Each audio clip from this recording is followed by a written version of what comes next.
Hey, what's up guys, Bruce Manel here. Welcome back to TechnoCrafters. Today I'm sharing 3 must-know tips to nail your Techno Rumbles, things no one else is talking about. You've probably seen the usual Ableton tutorials. Pick a kick, duplicate it, slap on an FX chain. Sure, that's fine, but if you're here, it's probably because your rumbles still sound muddy, too boomy, or just off.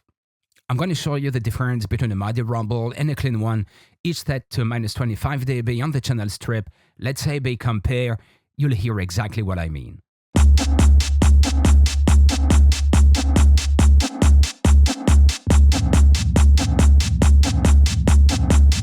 It's easy to mess up, but just as easy to nail if you follow these tips. And if you're new here, hit like and subscribe before we dive in. New tips every week to level up your sound in Ableton Live. Alright, let's start with kick samples. It's tempting to grab a techno kick with tons of harmonics that fills the room. And yeah, sometimes that works. But here's the problem. Slap a rumble FX chain onto that and you might end up with a muddy mess like the one you just heard. I've been there. Hours of tweaking, fine-tuning, and it's frustrating, especially if you're just starting out. So what's the fix? For a clean and tight rumble, you need a kick that hits one clear frequency. This makes balancing your low end in the mixing process so much easier, and if you need to change the key, no problem, everything stays locked in without headaches. Now let's move on to an essential part of shaping your rumble, reverb. Ableton Live has some decent reverb options, but honestly, I almost never use them. Instead, I rely on a few secret weapons, iZotope's Neoverb, FabFilter Pro R, and Native Instruments RC48. These reverbs are absolute game changers. But don't just take my word for it, and let's put them to the test. Let's compare them at minus 25 dB so you can hear how each one adds its own flavor to the rumble. Whether you want something lush and deep or tight and controlled, each of these reverbs offers a unique vibe.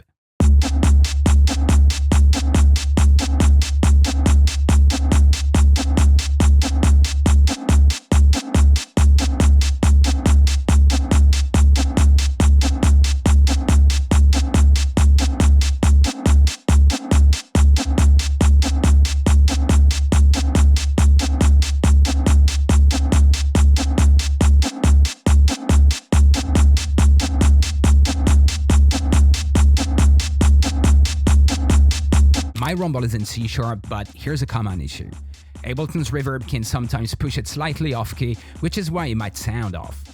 If this happens, fine-tune your kick sample to get the rumble back on pitch. Now for the fun part, it's your turn. Drop a comment and let me know which reverb plugin you think works best in your mix. Remember, there's no single right way to create the perfect techno rumble. It's all about crafting the sound you're after. And here's where things get interesting. Why do these rumbles sound so powerful with such a minimal FX chain? This might just be the best tip in this video, and it all comes down to a carefully chosen setup that brings out only what's essential. My plugin chain has just 4 effects: reverb, a low-pass filter, an EQ to mono the low end, and a compressor for the kick sidechain. No overdrive, no saturation, because adding too much here can quickly muddy up your mix at the main output. Instead, I focus on using well-placed plugins on the master output to blend all the elements seamlessly. Of course, there's group processing, but right now I want to show you something even more powerful. What happens when I bypass the plugin chain on the master output? Let's say we compare this.